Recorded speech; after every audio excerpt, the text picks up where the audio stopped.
Penyebab keretakan rumah tangga Ruben Onsu Sarwendah, masalah tak bisa diselesaikan berdua.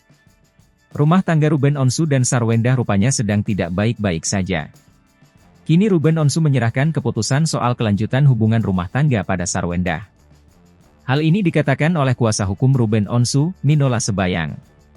Ruben Onsu meminta kuasa hukumnya, Minola Sebayang, untuk membantu menyelesaikan masalah yang terjadi dengan Sarwendah. Minola Sebayang mengungkapkannya ketika ditemui di kawasan Kuningan, Jakarta Selatan, Jumat, 24 Mei 2024. Saya sudah diminta Ruben untuk membuka komunikasi ke Sarwendah, melalui pengacaranya, katanya, dikutip dari tribunnews.com.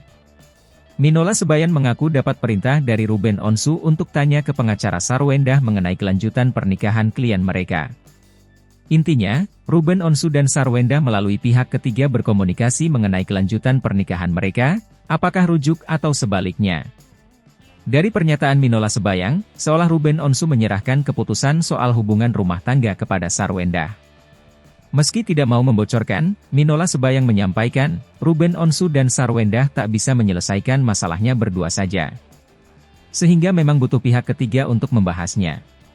Minola Sebayang menyebut, rumah tangga Ruben Onsu dan Sarwendah sedang tak baik-baik saja. Namun ia enggan menyebut secara spesifik soal kisruh rumah tangga tersebut.